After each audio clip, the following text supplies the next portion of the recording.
ಸಮಾಜ ಕಲ್ಯಾಣ ಇಲಾಖೆ, ಕರ್ನಾಟಕ ವಸತಿ ಶಿಕ್ಷಣ ಸಂಘ ಬೆಂಗಳೂರು, ಡಾಕ್ಟರ್ ಬಿ.ಆರ್. ಅಂಬೇಡ್ಕರ್ ವಸತಿ ಶಾಲೆ ಬಿಡಿ, ತಾಲೂಕು ಖಾನಾಪುರ, ಜಿಲ್ಲಾ ಬೆಳಗಾವಿ. ಪಾಲಕರ ಸಭೆ ಸರ್ವರಿಗೂ ತೊಂದರೆ ಇಲ್ಲ. ನಿಮಗೆಲ್ಲ ಅನಿಸ್ತಿರ್ಬೋದು, ಏನಾಗ ನಮ್ಮ ಮಕ್ಕಳು ಬೇಕಾಗಿ ಬಂದು ಏನ್ ಮಾಡ್ತಾರೋ, ನಾವು ಭೇಟಿ ಮಾಡಕ್ ಕೊಡಂಗಿಲ್ಲ ನಮ್ಗ. ತಿಂಗಳ ಒಂದ್ಸತಿ ಬರ್ರಿ ಅನ್ನೋ ಕಾರಣ ಏನು ಅಂತಂದ್ರೆ, ನಮ್ಮ ಶಾಲೆಯಲ್ಲಿ ಅತ್ಯಂತ ಕಡುಬಡು ವಿದ್ಯಾರ್ಥಿಗಳಿದ್ದಾರೆ ಜಾಸ್ತಿ ಜನ. ನೀವೆಲ್ಲ ಪ್ರತಿ ವಾರ ಬರ್ತೀರಿ, ನಮ್ದೇನು ಅಬ್ಜೆಕ್ಷನ್ ಇಲ್ಲ. ಆದ್ರೆ ಕೆಲವೊಂದಿಷ್ಟು ಜನ ಪಾಲಕರು ನಮ್ಮ ಶಾಲೆಯಲ್ಲಿ ನಿಂತವರಿದ್ದಾರೆ ಅಂದ್ರೆ, ಒಂದು ದಿವಸ ಬಿಟ್ಟು ಬಂದ್ರೆ ಅವರು ದಿನದ ಕೂಲಿ ನಿಂತಾಗತ್ತೆ ಅನ್ನೋ ಮಟ್ಟಿನ ಪಾಲಕರು ನಮ್ಮ ಶಾಲೆಯಲ್ಲಿ ಇದ್ದಾರೆ. ನೀವೆಲ್ಲ ಲೋಕಲ್ ಇರ್ತೀರಿ, ಬರ್ತೀರಿ, ಬೇಕಾಗ್ತೀರಿ. ಬಾಕಿ ಮಕ್ಕಳ ಮೇಲೆ ತೊಂದರೆ ಆಗತ್ತೆ. ಅವ್ರಿಗೆ ಏನಾರ ಅನುಕೂಲ ಅನ್ಸುತ್ತೆ, ನಮ್ಮ ಪಾಲಕರು ಯಾರು ಬರಂಗಿಲ್ಲ, ನಮ್ಮ ಮೇಲೆ ಅಷ್ಟೊಂದು ಕೇರ್ ಇಲ್ಲ ಅನ್ಸುತ್ತೆ. ನಿಮ್ ಮಕ್ಕಳೇನು ಆಗತ್ತ, ಬಾಕಿ ಮಕ್ಕಳು ಸ್ವಲ್ಪ ದಯಮಾಡಿ ಎಲ್ಲ ಗಮನಿಸ್ಕೊಳ್ಳಿ. ನಿಮ್ ಮನೆಯ ಮಗು ಇದ್ರೆ ಅದು ನಿಮ್ಗೆ ಒಂದೇ ಮಗು.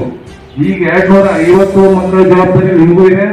ಈ 250 ಮಕ್ಕಳು ನಿಮ್ಮ ಅನ್ನೋ ದೃಷ್ಟಿ ನಿಮಗೂ ಇರ್ಲಿ. ನೀವು ಪದೇ ಪದೇ ಬರೋದ್ರಿಂದ ಆಗ್ತಕ್ಕಂಥ ಸಮಸ್ಯೆಗಳನ್ನ ಹೇಳ್ರಿ.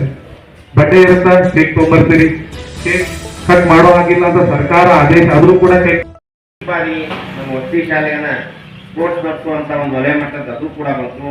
ಹಿಂಗೆ ಹಂತವಾಗಿ ಕೆಲವೊಂದು ಒತ್ತಡಗಳ ಪ್ರಾರಂಭ ಆದವು. ಅನಂತರ ಪ್ರತಿಭಾ ಕಾರಂಜಿಗಳು ಚಾಲು ಆದವು. ಅನಂತರ ಎಕ್ಸಾಮ್ಗಳು ಕೂಡ ಹಾಗೆ ಪದೇ ಪದೇ ಮೇಲಿನ ಮೇಲೆ ಬರ್ತಾ ಹೋದವು. Right practice exam, midterm exam.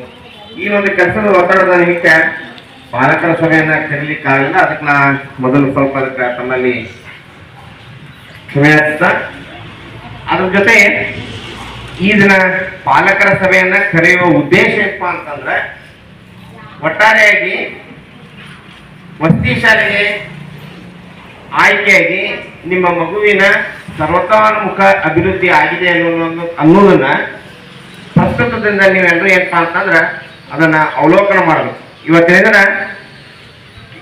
Last time ನಾವು ಕಂಪ್ಲೀಟ್ 6ರಿಂದ 10ನೇ ತರಗತಿ ಮಕ್ಕಳನ್ನು ಕರೆದಿದ್ದೀವಿ. ಆದ್ರೆ ಅದು ಅಷ್ಟೊಂದು, ಯಾಕಂದ್ರೆ ಒತ್ತಡ ಬಹಳ ಐತೆ, ಸರಿಯಾಗಿ ನಿಮಗೂ ಅವಲೋಕನ ಮಾಡ್ಲಿಕ್ಕೆ ಆಗ್ಲಿಲ್ಲ, ಅಬ್ಸರ್ವ್ ಮಾಡಕ್ಕಾಗಲಿಲ್ಲ. ನಮ್ಮ ಬಾಡಿಗೆ ಕಟ್ಟಡ ಆಗಿರೋದ್ರಿಂದ 6th ಸ್ಟ್ಯಾಂಡರ್ಡ್ ಅವ್ರು ನೀವು ಅಡ್ಜಸ್ಟ್ ಆಗ್ತೀರಿ ಹೋಗ್ತಾ ಹೋಗ್ತಾ. ನಿಮ್ ಸಹಕಾರ ನಮ್ಗೆ ಬಹಳಷ್ಟು ಬೇಕು. ಅದೇ ರೀತಿ ನೀವು ಸಹಾಯ ಸಹಕಾರ ನಮ್ಗೆ ನೀಡಬೇಕು. ಅವಾಗ ಮಾತ್ರ ನಾವಿಲ್ಲಿ ಕೆಲಸವನ್ನ ನಿಭಾಯಿಸಕ್ ಸಾಧ್ಯ. ಮತ್ತೆ ದಯಮಾಡಿ ಈಗೇನ್ ಮಾಡ್ತಿದ್ದಾರೆ, ಗುರುತಿನ ಚೀಟಿಯನ್ನು ನಮ್ಮ